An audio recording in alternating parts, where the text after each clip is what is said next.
There was a great revival in the Hebrides in the early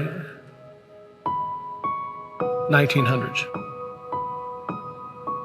Began to moved up to the pleading for it into the 40s.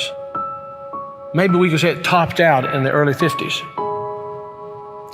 Two old women, one was 84 years old and one was 82 years old. One was blind and one was humped over so badly with spinal stenosis, just arched over.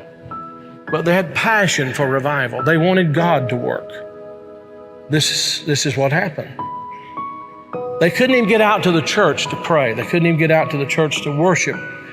Their house became a place to meet. People came in. They got so passionate about revival coming to their Isle, the Isle of Lewis. They got so passionate about it. They confronted the preacher and wanted to know if he was thoroughly right with God. And they prayed and prayed and prayed. And they'd seen the Lord, they said, with the church filled up and God blessing, a great overflow. And the fire of God struck that tiny little obscure place off the coast of Scotland. And when it happened, there was a young teenage boy that got saved in it. His name was Donald. And the preacher became so dependent upon Donald and so close to Donald, he would ask him to lead in public prayers and help him with the meetings, and he did. Oh, how God worked. People began to hear about it, and the revival fire spread. It spread. And God blessed in a great way. Those two old women, the kind of people don't want in their church anymore. And from that same island, there was a young girl who was a cousin to Donald Smith, who immigrated to America. Her name was Marianne Smith McLeod. She came to America in 1936.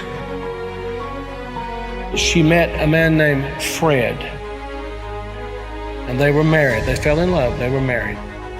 God blessed in a great way.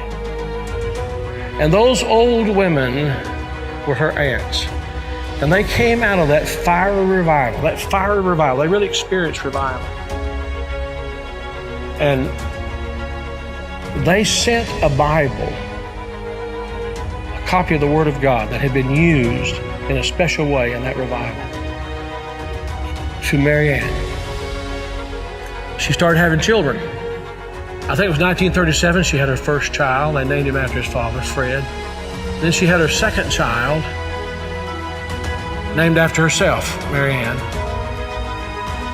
Then she had her third child, Elisabeth. Then she had her fourth child. And she was so impacted by this teenage boy God had used in that revival of the Hebrides. She named him Donald. And she gave him that Bible, that Hebrides Revival Bible. He was born in 1946. He's now the 45th President of the United States. And that Revival Bible is in the Oval Office. I'm saying to you, I don't know how, why, I don't know how it all comes together. But I believe God is putting some things together to give us just a window. If he could find some open people who know what the window's for. Can this be the time the window's open? Providentially, God has prepared the moment, and we will become the people of prayer, pleading with God. This is a plea. Will thou not revive us again? Will you be a part of that? Will you?